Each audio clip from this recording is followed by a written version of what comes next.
Are you a new mom who feels like you are melting all day or sweating through your pajamas every night? Let's talk. I'm Dr. Shaunna Mason. I am here educating all moms about having the birth experience that they want and recovering postpartum in the best way possible. And I think that postpartum hot flashes are one of the things that are talked about the least that catches moms by surprise. So if this is you, this video is for you. So let's talk about what postpartum hot flashes are and why it's very, very normal to experience them. We're also going to go over some ways to cope with them here at the end and red flag warnings in case maybe it's more than just regular postpartum hot flashes. So the placenta is this incredible organ that is made in conjunction with our babies. And when we deliver our babies, we also deliver the placenta because we don't need that organ anymore. But that organ was our baby's lifeline. Its connection between our body and their body and giving them all the nutrition and support that they needed throughout our entire pregnancy. And that organ was also responsible for increasing our hormone levels, both estrogen and progesterone. And so once that baby's out, as well as that placenta, our bodies don't have that hormone production anymore, and our estrogen and progesterone levels plummet. Unfortunately, this is a little preview to what many of us will experience as we go through perimenopause and menopause down the road, because our ovaries also produce these hormones, and when we are naturally aging, those organs don't continue to produce those hormones at the same level as we get older, and we start to experience very similar symptoms of hot flashes and night sweats. So why does all this happen? Estrogen is a hormone in our body that works at the level of the brain, specifically the hypothalamus, to help our temperature regulation system stay on track. And so when estrogen has been around at high levels and then suddenly goes away, as is the case postpartum, our hypothalamus starts to misinterpret temperature changes in our body and sends us signals that we are overly hot. So simple shifts in our temperature or activity level that increases our body heat will send signals to our hypothalamus that we are majorly overheating. And so our body responds with our cooling system. Think flushing and sweating and feeling like our heart rate is picking up. Our body's trying to cool us even though we weren't really overheated to begin with. So we experience it as flushing as well as intense sweating. And especially at night when we're under covers or in pajamas, that can really cause sleep disruption because we're cold and then we're hot and then we're cold and then we're hot, or we're soaking our pajamas because we've been sweating because our brain is sending us the wrong temperature signals. So I think understanding that this is really normal.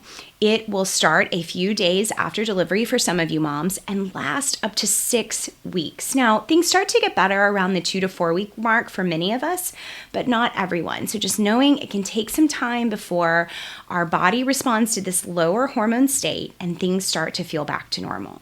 Now, if we are a breastfeeding mom, this can last a little bit longer.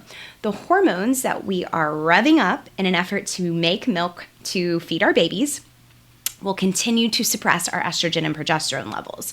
This is another reason why you don't have a period for a while sometimes after you have a baby and are breastfeeding. But it can lead to some of this temperature dysregulation being a little more ongoing. Also think about you're still making milk all night long, even though you're in a restful state. Your baby still eats, you still have milk production. So your metabolism never really slows down and your body's in a high energy state. So it's easy for it to misinterpret those temperature signals all night long, which is why many people feel like their symptoms are so much worse at night or when they are having a nursing session with their baby and their metabolism kicks up a little bit. So this is the why it happens. Knowing that it's coming, I think, can really prepare you so that you don't panic that your body is breaking on you or something more dangerous is happening. Here are some ways that you can kind of cope with it. I think invest in some really good moisture wicking pajamas and several pairs, I'll be honest. It's hard to keep up with the laundry between you and baby and everything else that you've got going on. So having a few of these pairs that you could, potentially even have to change out in the middle of the night is really normal. Keeping ice water beside your bed. That way, if you wake up and you are just feeling completely flushed, before you break out in a cold sweat, you can try to drink a lot of ice water to help your internal temperature sort of reset itself. So your body stops sending you these signals that you are overheating. Sheets, right? Cooling sheets. There's so many of them out there now. It may be worth an investment. Put it on your baby registry if you're watching this before you've had your baby, so that you can, have good cooling sheets that might improve this transition for your body in those first few weeks after you have a baby. Dressing in layers, keeping a sweater close to you, or having a light blanket and a heavy blanket so that you can kind of swap things quickly in the night as your body sends you these signals. Sleeping with a fan. Lots of research out there suggests our babies do very, very well in a cool room. So don't worry about your baby being too cold if they are still sleeping next to you. It's better to bundle them up, keep them in a hat and good pajamas and a swaddle, and keep your room really cold if that helps you get better sleep. Sleep is so important for us, both for our recovery, for our mood, for our energy, for breast milk production. So when our bodies start working against us and sending us these hot flashes and night sweats in the middle of the night when we're trying to get a little bit of sleep, it can become incredibly frustrating. So I think these strategies, dressing in layers, good pajamas, cool room and fan, ice water next to you, and different layers of blankets that you can easily swap throughout the night will help so much in setting you up for success. I think it's also important to think about the things you do that lead up to bedtime. You really want to get your body to unwind. For many of us, that might be a hot bath or a hot shower, but when we are immediately postpartum, that may actually work against you. We don't want to heat up your temperature before you get all cozy in your bed and try to settle down for the night. So think about taking a cooler shower or washing your hair and sleeping with it wet. These things will help keep your skin and internal temperature running a little bit cooler before you get cozy in your bed and try to catch some sleep. Also thinking about what you consume leading up to bedtime. So be careful about alcohol or spicy foods or hot drinks, right? Some of us are used to these as part of our routine and helping us unwind, or it's just the kind of food we like to eat. But these things can kind of send our system into overdrive and increase that miscommunication coming from our brain that we are running much hotter than we actually are, leading to those flushes and sweats. So these are some strategies that might help you kind of get through this transition while your body adjusts to your new normal, especially if you are a breastfeeding mom. But I think it's important to know when things might not be quite normal. So the sweats that we have when we are going through temperature changes can soak our clothes, soak the sheets. They can be very surprising for some moms, but they don't always come with chills the way a fever sweat does. Sometimes we're sweating and we're freezing when we have a fever and we don't really understand what's happening. And that's because our system is working on something completely different than these hormone changes.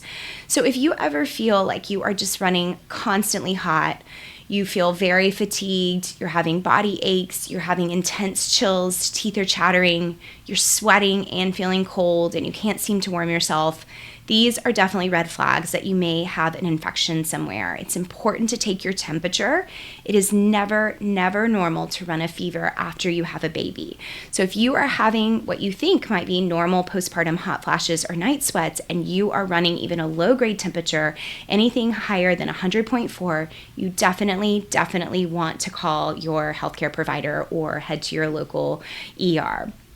There are lots of opportunities for us to get infections after we have a baby. And in many years past, it was one of the leading causes of maternal mortality when infections go undiagnosed. So you can get infections in your bladder, in the uterus where you just had the baby, any stitches you may have need, whether that's in your abdominal wound if you had a C-section, or vaginal stitches. You can get an infection in your breast, right? If you are breastfeeding and the milk is just feeding bacteria that may have gotten in there that you didn't realize, right? So there are lots of things that can cause you to have an infection, even if you had a very straightforward pregnancy and delivery. So if at any point you are concerned that your hot flashes or night sweats are becoming more than just temperature dysregulation from all these hormone changes and all this metabolism change in your body, you should always check your temperature and then make sure you reach out to your healthcare provider if it's ever higher than you are expecting. expecting it to be. So I hope this video helps you. I certainly experienced these, not with my first baby, but my second and third baby. They caught me completely by surprise, waking up totally drenched in the middle of the night, having to change clothes. It felt like one more backward step in our recovery. But they do pass. And I think knowing that they're coming and having some strategies already planned can really help you get through this hormone transition to improve your postpartum recovery. If you had any other surprises during your recovery, drop them in the comments below. I would love to keep making videos to kind of help you understand what's happening to your body.